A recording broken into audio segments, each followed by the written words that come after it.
Hola, ¿qué tal amigos? Bienvenidos a un nuevo video para el canal. Soy José Maringo Vargas, Mario Vázquez Gómez, Eric Tello Tuesta. y nosotros somos estudiantes de la Universidad Nacional de la Amazonía Peruana de la Facultad de Derecho y Ciencias Políticas.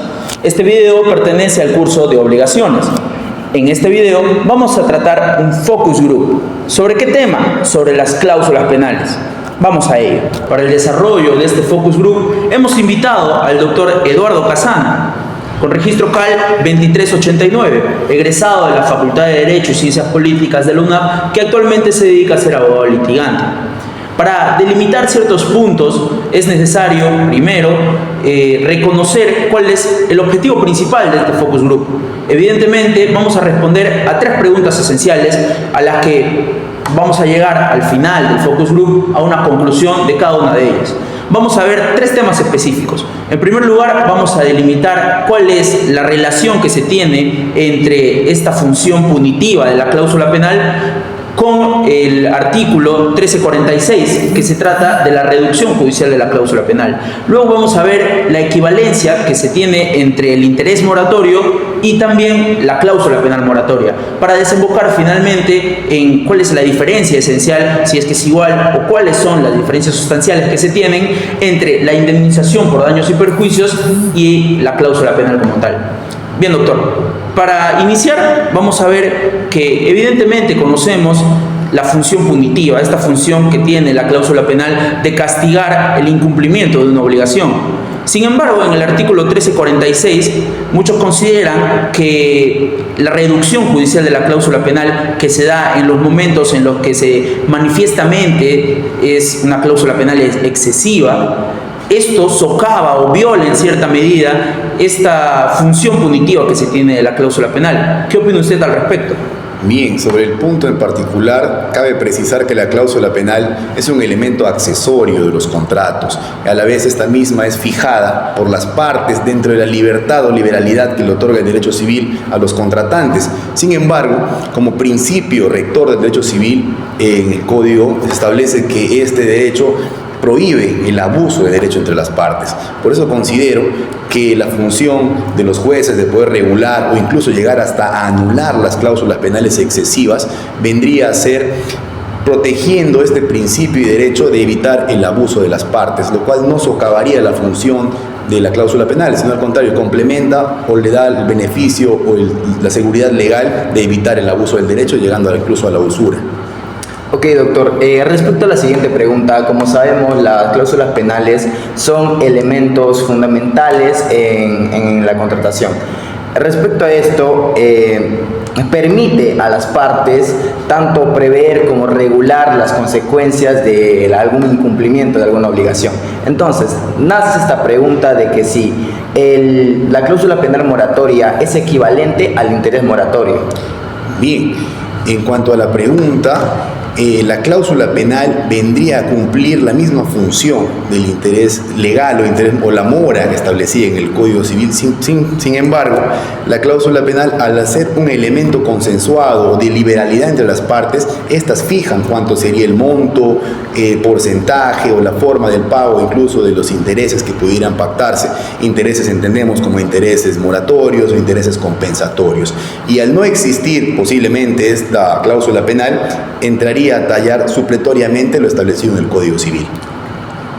Como bien se sabe, doctor, la cláusula penal es un elemento importante dentro de los contratos, que se pone ante el incumplimiento de una de las partes y que se va a hacer a favor de la parte afectada. Sin embargo, si nos remitimos al Código Civil, vamos a encontrar también la figura de la indemnización por daños y perjuicios, que también se pone y que puede ser solicitada por aquella parte afectada de este incumplimiento.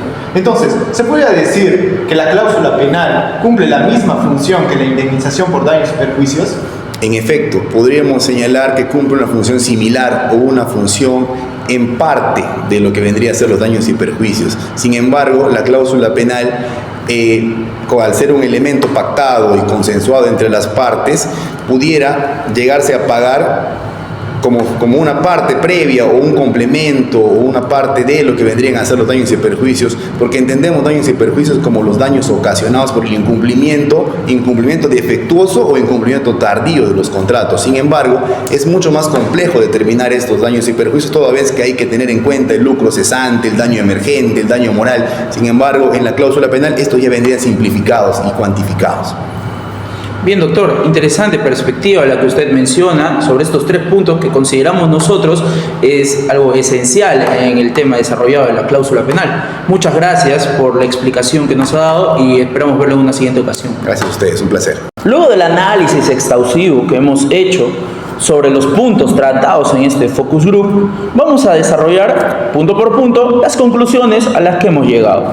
En primer lugar, respecto a la relación que se tiene entre la cláusula penal y, evidentemente, su función punitiva con la reducción de la pena judicial, se puede concluir, en primer lugar, que esta reducción judicial no afecta, bajo ninguna circunstancia, esta función punitiva que se tiene, puesto que muy aparte de la función punitiva, también debemos recordar que, como se mencionó, la cláusula penal es accesoria y consensual, y se debe resaltar que lo que busca también la cláusula penal es lo mencionado en el título preliminar del Código Civil, que es efectivamente que la ley no protege el abuso del derecho. Entonces, si nos encontramos ante una cláusula penal que abusa del derecho, estableciendo una penalidad mucho mayor, excesivamente, a la que se debería pactar, el juez puede reducir esta cláusula debido a que se está abusando.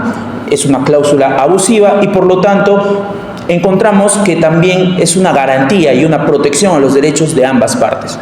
Bueno, como segundo lugar, la cláusula penal moratoria y el interés moratorio son 2 herramientas utilizadas para sancionar el retraso de algún cumplimiento de la obligación. Respecto al desarrollo de este video, podemos llegar como segunda conclusión el hecho de que cumplen las mismas funciones. Sin embargo, la cláusula penal, al ser un elemento consensuado, estos son fijados por las partes. Como segundo punto, al no existir esta cláusula penal, se puede señalar que entraría a tallar de manera supletoria lo establecido en el Código Civil. Finalmente, se tiene acerca de las diferencias entre la cláusula penal y la figura de la indemnización por daños y perjuicios, que si bien es cierto, ambos cumplen la misma función, es decir, reparar el daño en caso de un incumplimiento tardío o completo a la parte afectada, pero se tiene que tener en cuenta diversos aspectos, que si bien es cierto, la figura de la cláusula penal es una herramienta que se va a pactar, ya sea antes o durante el contrato, y la figura de la indemnización por daños y perjuicios, se tienen que tener en cuenta diversos aspectos, como el lucro cesante, el daño moral y el daño emergente, lo cual es la diferencia en sí entre estas 2 figuras. Muchas gracias por quedarse hasta esta parte del video. No olviden darle like, suscribirse, comentar si tienen alguna duda y compartir el video con sus amigos y familiares. Hasta la próxima.